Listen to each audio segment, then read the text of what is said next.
Muling nagdingning ang Batangas sa collegiate basketball matapos ang sabayang tagumpay ni Nigel Gonzalez ng San Beda sa NCAA at Boris Marasigan ng De La Salle sa UAAP na nagpapatunay sa patuloy na pag-abante ng talento mula sa lalawigan. Ang ibang detalye alamin sa eksklusibong pag-abante ni Carlo Villaseñor. Sports Now. Sports Now. Exclusive.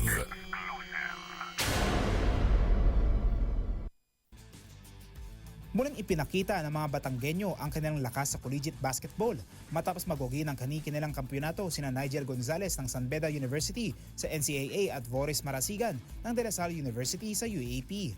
Nanguna si Nigel Gonzalez na tubong lipa Batangas sa listahan ng mga Batanggenyong nagtagumpay matapos tumulong sa San Beda University Red Lions sa pagwawalis sa NCAA Season 101 Men's Basketball Finals. Pinagtibay ng San Beda ang kanilang paghahari matapos talunin ang Letran Knights 83-71 sa Game 2 ng Finals sa Smart Araneta Coliseum upang masungkit ang kanilang 24th championship banner. Nagtala si Gonzalez ng 19 points, 3 rebounds at 4 na assists at naging mahalagang sandata ng Red Lions sa kanilang ikalawang sunod na panalo sa serye. Kasunod ito, isang Batanggenyo rin ang nagningning sa UAP matapos pamunuan ni Boris Marasigan ng Balayan Batangas ang De La Salle University Green Archers sa kanilang redemption run sa UAP Finals. Tinalo ng Lasal ang UP 80-72 sa winner-take-all Game 3 upang masungkit ang kampyonato. Bumawi si Marasigan sa huling 2 minuto ng laro matapos magpasok ng 5 sunod na puntos na nagbigay ng matibay na kalamangan sa Green Archers. Nagtapos siya na may 10 puntos sa naturang laban, sa panayam naman matapos ang tagumpay ng Lasal.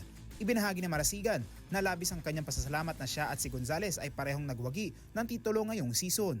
Ayon sa kanya, nagpapasalamat siya dahil kanilang nairerepresenta ng maayos ang lalawigan ng Batangas sa collegiate level at inaalay niya ang tagumpay sa Diyos. Binati rin niya si Gonzalez at ang San Beda sa kanilang pagkamit ng kampyonato.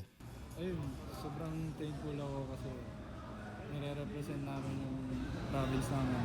And nagpapasalamat din ako kay God na ito, nakuha namin yung championship.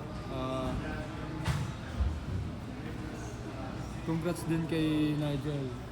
Nakuha nila yung championship. Ang sabayang tagumpay ni Marasigan at Gonzalez ay patunay ng patuloy na pag-usbong ng talento mula sa Batangas na ngayon ay nangingibabaw hindi lamang sa UAP kundi maging sa NCAA Men's Basketball.